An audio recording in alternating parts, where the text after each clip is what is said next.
Started for the last 40 years. And today I have my special guest.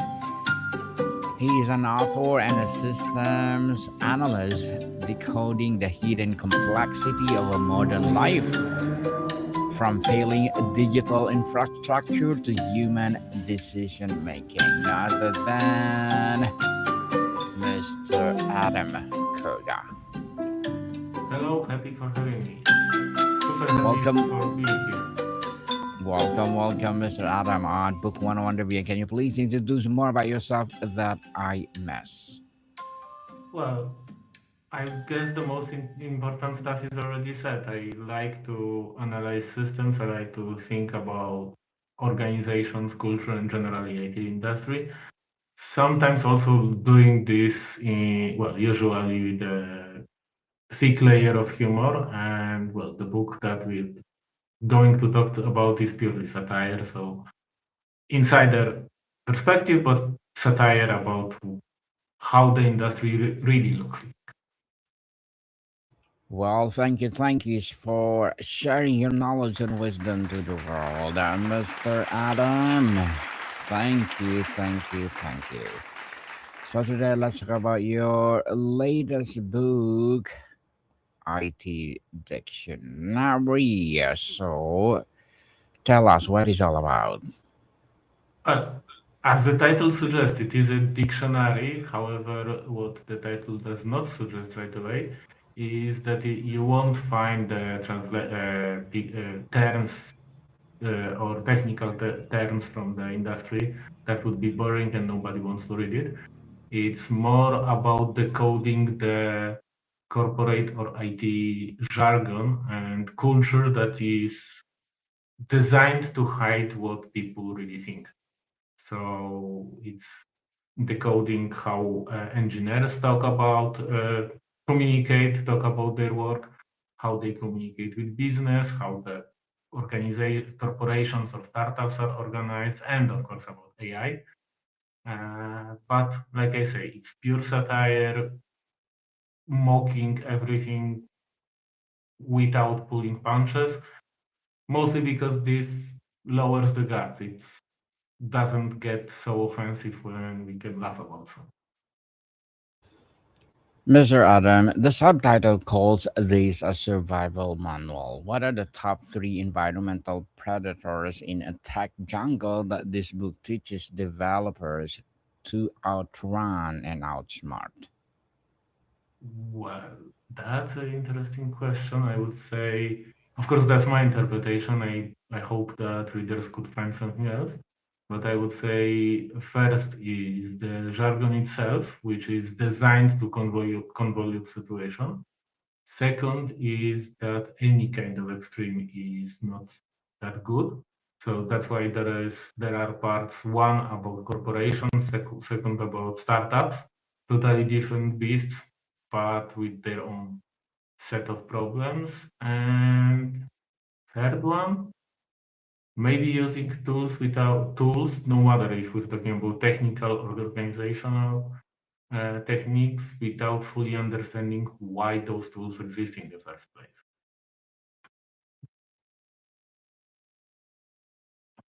Interesting, Mr. Adam. So, for those still pretending their job has a structure, is a fantastic line. What is the most common collective illusion of structures that terms cling to, and what messy reality does it hide? Uh, Most common illusion, I would say agile. There is also another part about that. I titled it Agile Rituals and Other Cargo Codes, because there is a kind of shared belief in big chunk of the industry that it is a solution to all the problems. And cargo cults because a lot of people just repeat the rituals without understanding what they serve. And so it becomes pushing tickets, becomes repeating ritual of daily meeting, even if nobody has anything to say, using the same set of tools. Some of them I mock as distraction as a service, and so on and so on and so on.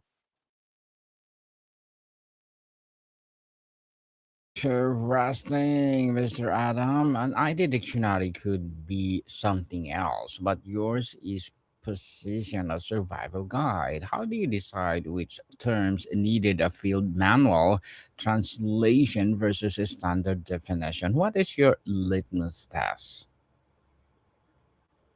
Pretty much all terms have a hidden meaning behind. So the problem wasn't about speaking what to translate. It was more about making sure that it kind of tells a story. So and to not to avoid feature creep, which anybody who worked ever in any design project or creative project probably experienced. So it was about cutting down. And maybe also I had a challenge to make sure that it doesn't get become too cynical. As for what is about survival manual, it's just decoding the language. Litmus test, if it's used in IT, it's probably something that can be used, can be translated into the real hidden underlying messages.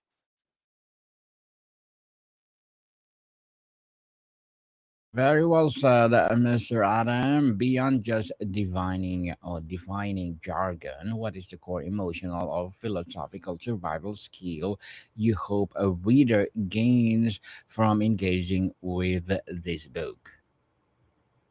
It depends who is the reader. So if somebody is from IT industry or generally from corporate setup, it, I hope it would be kinda catharsis to because it's uh, written down what everybody thinks, but nobody says out loud. But for people who just start in this profession, or maybe even just are interested why certain things work like they work or don't, it can kind of unveil what is under the hood, how it looks behind the curtain. And if somebody saves couple years of the career of their career to understand how to interpret what is said on, I don't know, all hands meetings in the company or during the Q&A with founders or even on the conversation with the customers or talking with the product manager or fellow developer, that's even the better.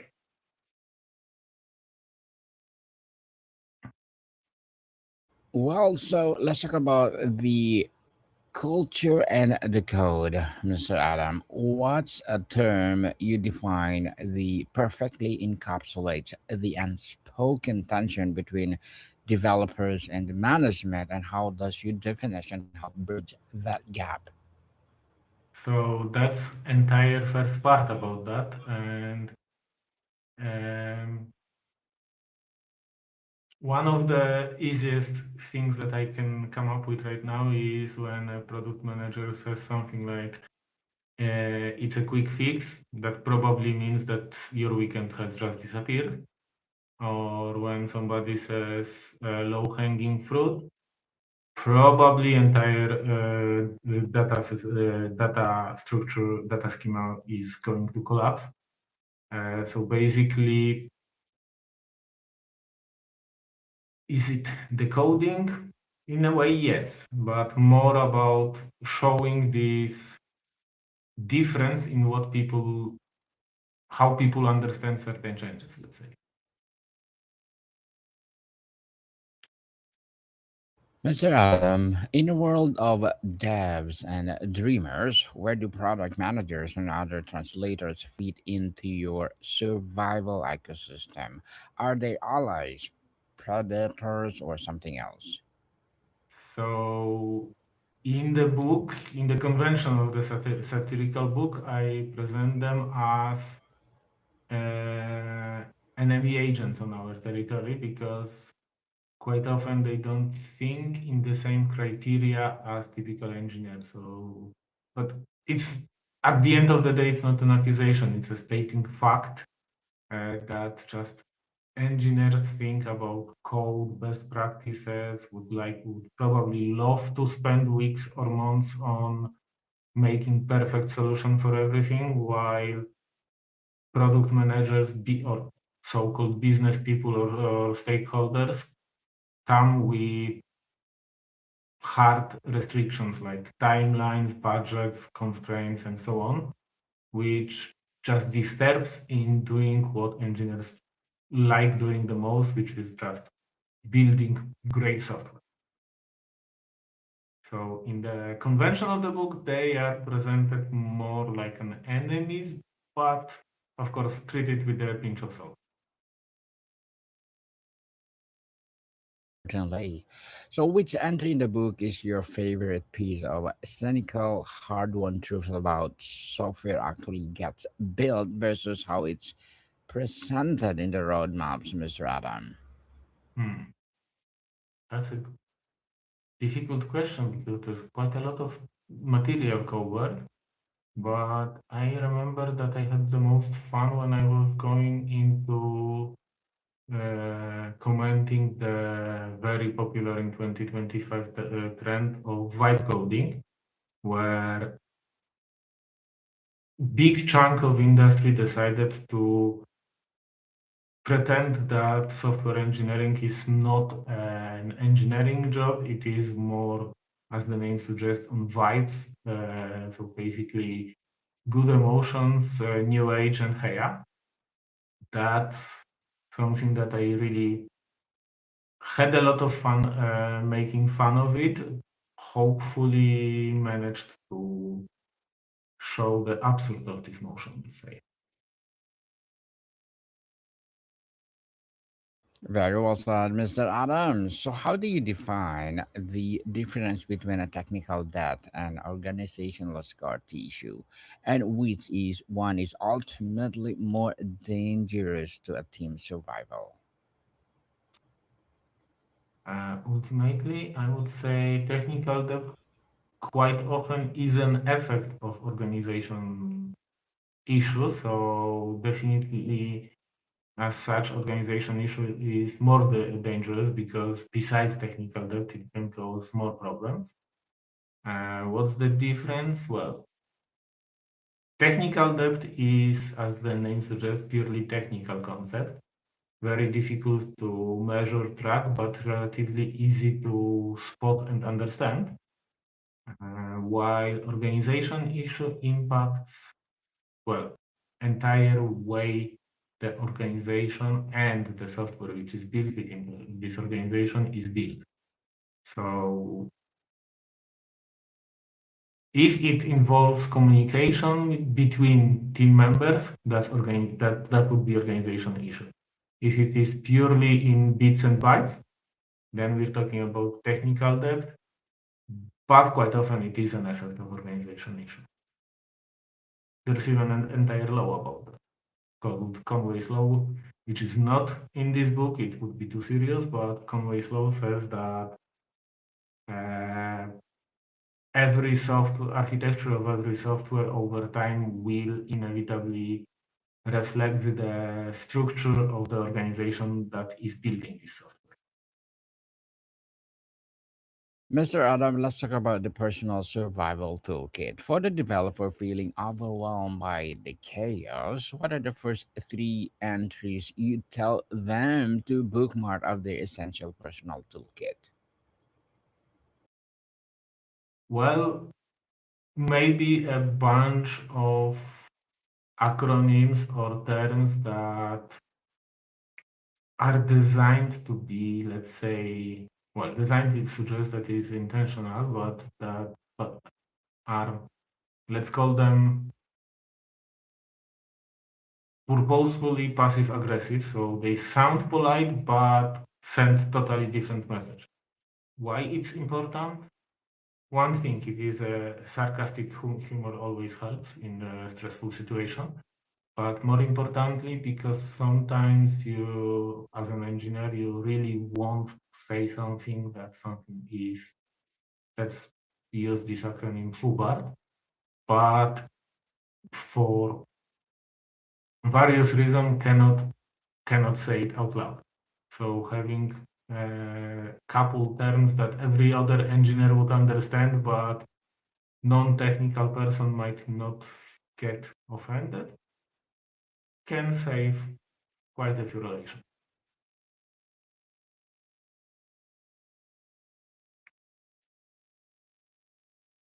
Very well said, Mr. Adam. And what's the entry for a term like flow state or deep work? And how does your definition help a developer defend that precious mental space against that chaos? Well, that's a part that is not covered in this book. It would be a little bit too serious into actual good practices at work. But, well, flow is a state of deep focus, as you said, which means maybe use couple tricks to, uh, how to say it, guard your space, your time from external obstacles, which definitely means maybe turn off the notifications, maybe learn a little bit about batching, this kind of stuff. But like I say, that's a little bit too serious for this kind of book.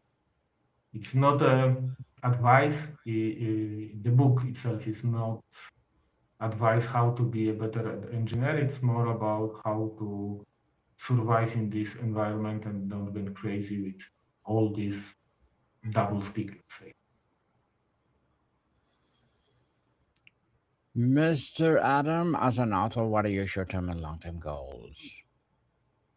Well, my short term is to finish my second next series of books that we spoke last time, which means basically going a little bit more serious about some topics that you just asked about. In the long term, I'd like to think about why we keep repeating the mistakes that we are doing, because even if we understand the problems, we for certain reasons are still bound to certain ways of thinking, certain philosophies. Well, it's interesting to start understanding why we repeat those problems. But that would be 2027, maybe even later.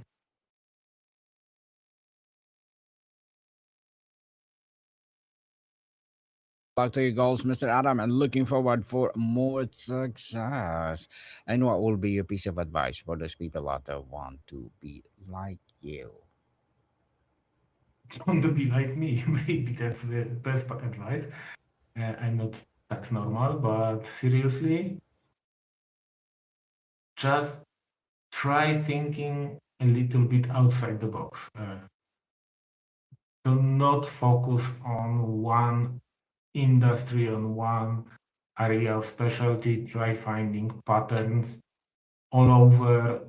It really helps also in the becoming better as in my case as an engineer, but I would assume it could help in other professions as well.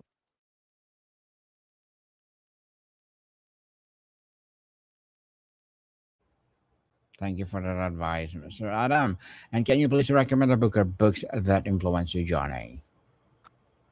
Uh, so definitely I have to mention two books.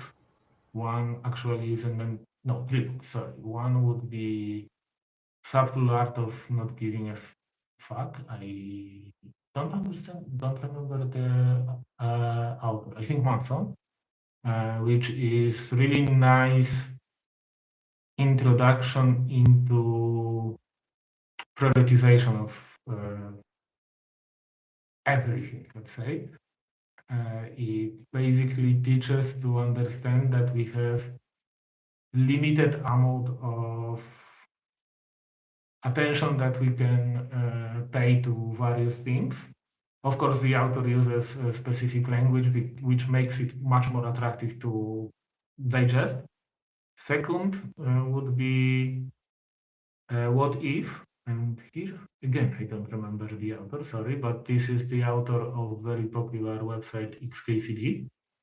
That's a guy who takes absurd questions, entire book, actually two books, plus there is how to, which is the third with in very similar terms, but basically takes sometimes very absurd questions or concerns and tries to answer them in scientific way while keeping this entertaining. That was very big inspiration when I was writing the other book we spoke last time, because I like this breaking this boundary between academic jargon, academic precision, and that produces very boring material. I'm not a fan of this kind of narration, but turns it into something educational and entertaining.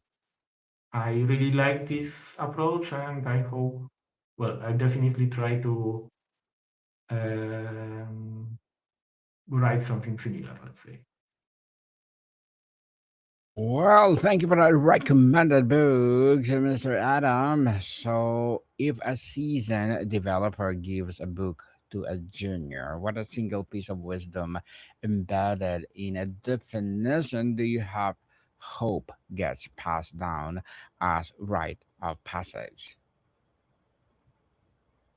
I hope, I really hope that anybody who reads it will not take any definition as a something to remember, more as a core messaging. So yes, how to it helps to understand how to decode certain patterns, communicational patterns. But at the same time, the core message, not single definition, is to not treat anything too serious.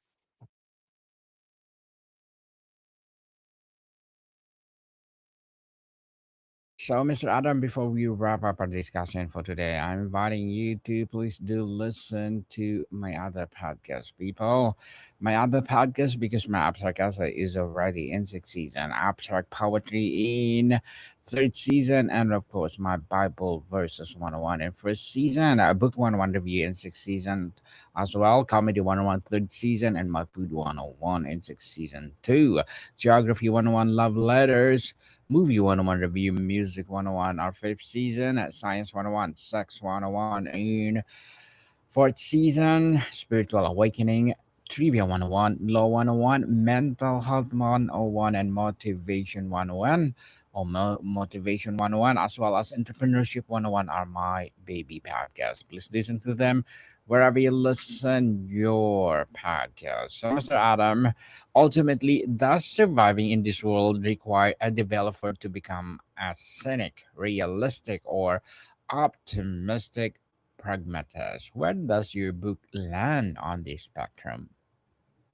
Well, I really don't want, I really hope people don't consider what I wrote as a cynical, even though I like cynicism. It's more about realism, with or realism with solid chunk of sense of humor. So not optimism, not pessimism, somewhere in the middle with a sense of humor to help deal with everything that comes that life throws at us, let's say. In the middle, indeed. So, Mr. Adam, can you please invite our listeners to support your books, your advocacy, or whatever projects that you're doing right now? Well, I always recommend to visit my website, which is adamkorga.com. You'll find everything that I'm doing right there.